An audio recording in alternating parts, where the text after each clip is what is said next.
आपकी dictation start होगी 5 second बाद। स्टार्ट। मनुष्य एक सामाजिक प्राणी है पूर्ण विराम।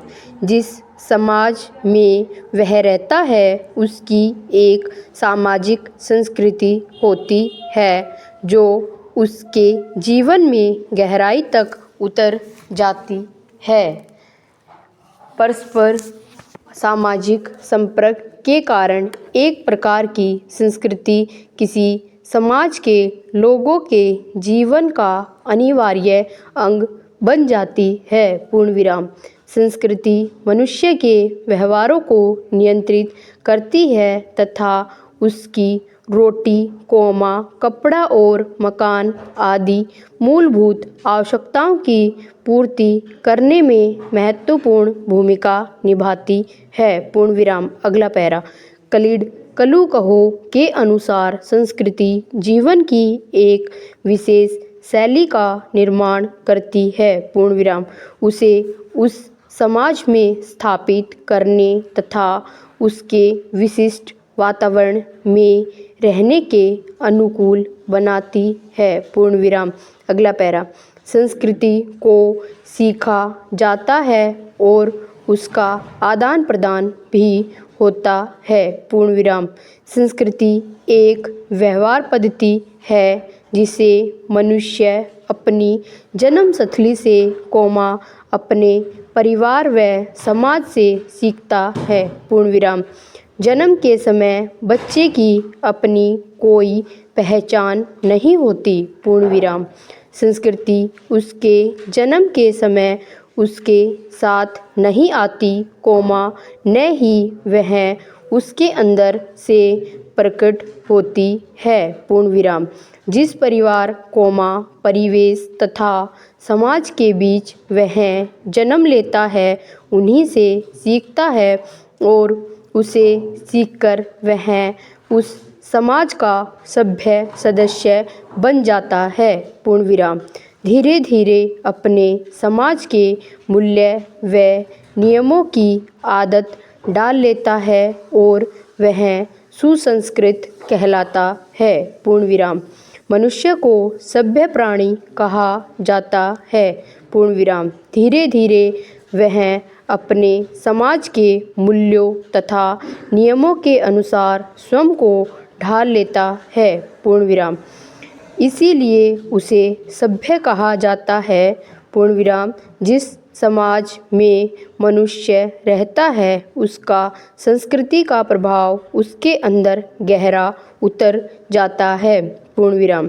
समाज के लोग एक दूसरे को सांस्कृतिक प्रभाव ग्रहण करते हैं तथा एक दूसरे को अपने सांस्कृतिक गुणों से प्रभावित करते हैं पूर्ण विराम। इस प्रकार सांस्कृतिक मूल्यों का आदान प्रदान जीवन भर चलता रहता है पूर्ण विराम। अगला पैरा। मनुष्य अपनी आने वाली हर पीढ़ी को अपनी संस्कृति प्रदान करता है पूर्ण विराम। जीवन भर एक देश के लोग दूसरे देश के लोगों को अपने सांस्कृतिक मूल्य प्रदान करते रहते हैं तथा उनके सांस्कृतिक मूल्यों को ग्रहण करते रहते हैं पूर्ण विराम। माता पिता, अभिभावक, शिक्षक, मित्र आदि सभी भूमिकाओं में मनुष्य अपनी परंपराओं व रीति रिवाजों से एक दूसरे को परिचित कराते रहते हैं पूर्ण विराम। आनुवांशिक विशेषताओं के आदान प्रदान तथा संस्कृति के आदान प्रदान में मौलिक अंतर है पूर्ण विराम।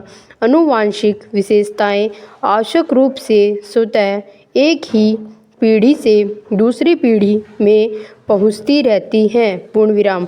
आनुवांशिक विशेषताएं जैसे त्वचा का रंग, बालों की प्रकृति, आँखों का रंग आदि एक पीढ़ी से दूसरी पीढ़ी में जाते रहते हैं पूर्ण विराम। समाज में मनुष्य की आदतें, विचार, सोच, माता पिता के दृष्टिकोण आदि सांस्कृतिक आदान प्रदान की क्रिया द्वारा प्राप्त करते हैं। पूर्ण विराम। रोल्फ लिंटन के अनुसार संस्कृति समाज के सदस्यों की जीवन शैली है। पूर्ण विराम। विचारों, रीति रिवाजों, परंपराओं आदि सांस्कृतिक मूल्यों को लोग एक दूसरे से सीखते व सिखाते रहते हैं तथा एक पीढ़ी से दूसरी पीढ़ी में पहुंचाते रहते हैं। पूर्ण विराम। अगला पैरा। संकेतों तथा प्रतीकों को हम सदा महत्व देते आए हैं। पूर्ण विराम। सांस्कृतिक हस्तक्षेप से संकेतों तथा प्रतीकों को सार्थकता प्राप्त होती है। पूर्ण विराम। जैसे राष्ट्रीय ध्वज मात्र कपड़े का टुकड़ा नहीं है अपितु संस्कृति और समाज का आपस में गहरा संबंध है। पूर्ण विराम। समाज का स्वरूप व्यापक है और संस्कृति उसका एक अंश है। पूर्ण विराम। समाज व्यक्तियों तथा उनके अनेक समूहों व समुदायों से मिलकर बनता है। पूर्ण विराम। संस्कृति मनुष्य की विभिन्न व्यवहार पद्धतियों उनके समस्त क्रियाकलापों विचारों विश्वासों दृष्टिकोणों तथा मनुष्य सुलभ सभी विशेषताओं से मिलकर बनती है। पूर्ण विराम। संस्कृति के बारे में दुनिया भर के विद्वानों ने अनेक व तरह तरह के विचार व्यक्त किए हैं क्योंकि विभिन्न समाजों की संस्कृतियाँ भिन्न भिन्न होती हैं। पूर्ण विराम। यद्यपि पशु पक्षी व अन्य जीव भी अपने वातावरण के प्रति अनुकूलता विकसित कर लेते हैं परंतु मनुष्यों की अनुकूलता विकसित करने की पद्धतियाँ पशुओं के तरीके से बिल्कुल ही अलग हैं। पूर्ण विराम। यही कारण है कि जीव विज्ञान और संस्कृति एक दूसरे से बहुत अलग हैं। पूर्ण विराम। अगला पैरा। संस्कृतियाँ भाषाओं के माध्यम से एक पीढ़ी से दूसरी पीढ़ी तक पहुँचाई जाती रहती हैं। पूर्ण विराम। संस्कृति का आदान प्रदान रीति रिवाजों विश्वासों मान्यताओं मूल्यों वर्जनाओं नियमों संस्थाओं आदि के माध्यम से होता है। पूर्ण विराम। इस प्रकार संस्कृति सामाजिक है प्रतीकात्मक है तथा गतिशील है। पूर्ण विराम। संस्कृति के विशिष्ट तत्व हैं भाषा रीति रिवाज विश्वास मान्यताएं वर्जनाएं मूल्य एवं नियम। पूर्ण विराम। सभी संस्कृतियों की आधारभूत संरचना होती है जैसे सांस्कृतिक लक्षण सांस्कृतिक स्वरूप सांस्कृतिक क्षेत्र आदि जो समाज में आपसी संपर्क को बढ़ावा देने में सहयोग करते हैं तथा सभ्यताओं को संस्कृति से अलग करते हैं। पूर्ण विराम। सभ्यता संस्कृति के बाद की अवस्था है। पूर्ण विराम। अगला पैरा। संस्कृति गतिशील है और इसीलिए यह बदलती भी रहती है। पूर्ण विराम। इसके बावजूद संस्कृति के अंदर एक स्थायित्व भी है जो उसकी अलग पहचान को बनाए रखता है और उसके अंदर एक संस्कृति लंबे समय तक दूसरी संस्कृति से अलग थलग रह सकती है। पूर्ण विराम। जब संस्कृति एक दूसरे के संपर्क में आती है तो उनमें नवीनीकरण सम्मिश्रण विसरण तथा समीकरण आदि क्रियाओं के कारण परिवर्तन आते हैं। पूर्ण विराम। विविधता का गुण भी संस्कृति के मूल में निहित रहता है। पूर्ण विराम।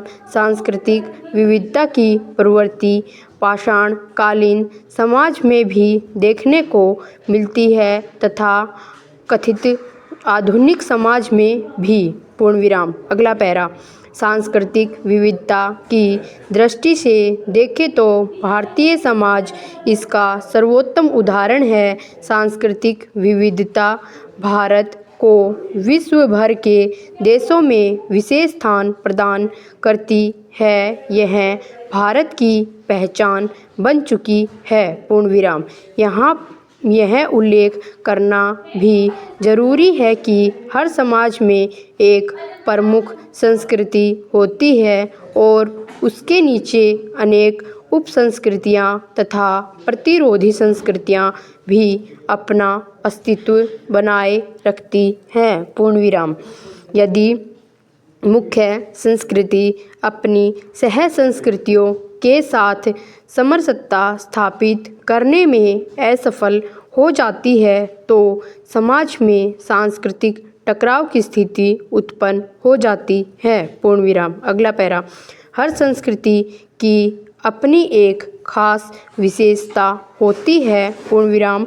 मनुष्य का स्वभाव है कि जब वे दूर संस्कृतियों वाले लोगों के संपर्क में आते हैं तो अक्सर अपनी संस्कृति को दूसरों की संस्कृति से श्रेष्ठ मानते हैं। पूर्ण विराम।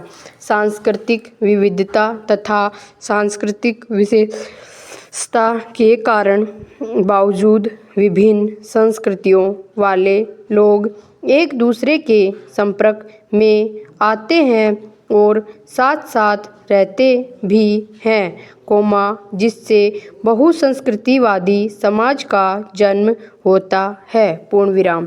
संस्कृतियों के कुछ मूल्य तथा उनकी कुछ विशेषताएं होती हैं जो समाज में सांस्कृतिक एकता एवं अखंडता की स्थिति स्थापित करने में सहयोग करती हैं। Full stop.